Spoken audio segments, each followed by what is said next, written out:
like, subscribe, and leave a comment. So here's your review of AEW Rampage and AEW Dynamite. Week commencing the 17th of July in England, so I believe you get Rampage the week prior. You know the drilly and the deal is here, so like and subscribe. So it starts off with Keith Lee and Dustin Rhodes versus the JS in a decent match here, but it was pretty dominant. A pretty dominant win by Keith Lee and Dustin Rhodes, so that was a pretty good match. Then we had QT TV said they're gonna fix things with Hobbs, and then you had Johnny TV. He's there basically calling out the Acclaimed, saying he's ready to wrestle them guys. Then we had Taya Valkyrie versus some chick. Taya Valkyrie obviously wins. Then Tony Storm comes out and starts calling Taya Valkyrie a loser because she's Canadian, and it gets a bit testy between the two, so that's probably going to be the next women's championship match, we'll see. Then we have Hook eating out somewhere in, I don't know where he is, but he's eating out somewhere with some lady, and then he calls out Jack Perry and says he's tired of chasing him and he can be for the title on Dynamite, so we will see what happens. Then we have Trent from the Best Friends versus Lance Archer, who's back. Basically a Lance Archer beatdown. He beat down the Best Friends, and he wins the match, obviously, and then Orange Cassidy comes out for the save, so we will see what happens there. Then we had Team J and Team Jeff Jarrett basically sharing their thoughts on what's been happening. Okay. Then we had Tanoski versus some masked friend of Kenny Omega. Don Callis basically comes out and said this guy was Kenny Omega's training partner, and Tanoski basically just obliterates the guy and wins. Then we had the Dark Order basically saying they're turning their back on Hangman Adam Page because he doesn't deserve them, and he's abandoned them, and they help him win the title, but he hasn't really said anything or said thanks or anything, so that's that. Then in the main event of the evening, it's Athena versus Willow in a really good match. You should go and watch it, but in the end Willow gets the victory. So then we go over to Dynamite, which Dynamite, it's not Dynamite this time, it's called Blood and Guts. So it starts off with Jack Perry versus Trey. Basically turns up, it is a cutscene of him burying something, so I think he's burying his own character. His old character used to be Jungle Boy. The Jungle Boy music starts, but no one comes out, and he just buries Jungle Boy, and then you basically just see him getting into a limo and driving off. So the first match is Jack Perry versus Hook.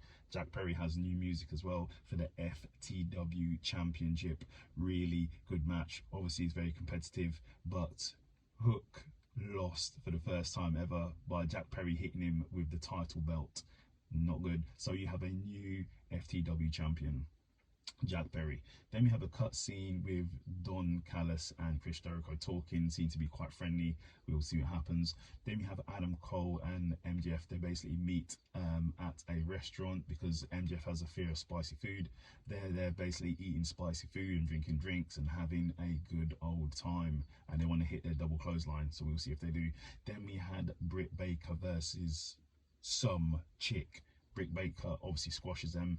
Then we have MJF and Adam Cole getting ready for their tag team match, but in the back they're exchanging outfits, changing jackets and changing trunks, so we'll see what happens. So then it goes into Danny Garcia and Sammy Guevara versus MJF and Adam Cole. They have like a mishmash of their music as well, which was quite cool, and this was the blind eliminator tag team finals. They even have a dance off before the match even starts. Go and watch it, see them breaking out their moves. But in the end, MJF gets the victory, and then FTR come out and face off with Adam Cole and MJF, so we'll see what happens. That's a pretty good match. Then we had the Best Friends, Darby Allin, Nick, and basically they're in the back, and Darby said he wants Cassidy to defend his title against AR Fox next week as a favour to AR Fox. Then in the main match of the evening, it's Blood and Guts. So it's the Elite versus the BCC. If you haven't seen a Blood and Guts match, basically it's two rings put together with a massive cage on top of it. So, and it's basically a countdown, so you get one person come out, the next person comes out after a time limit. So it starts with Claudio, he comes out, and then after Claudio it's I am a battle cry.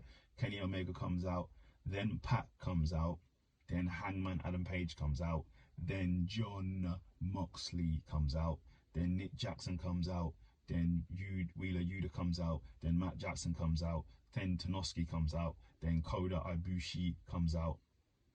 Then it's Blood and Guts.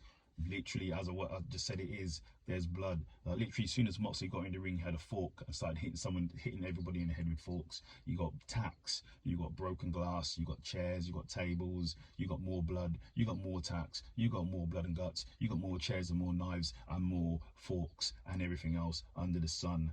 You have everything there basically. And then in the match, Pac got a bit mad with Claudio and leaves them to it.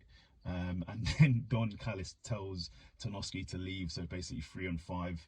And in the end, the Elite get the victory via chain choking Wheeler Yuta over the side of the ring, and John Moxley saying that's enough, call off the match. So that is your review of AEW Rampage and Dynamite. Leave a comment and subscribe. Thank you very much.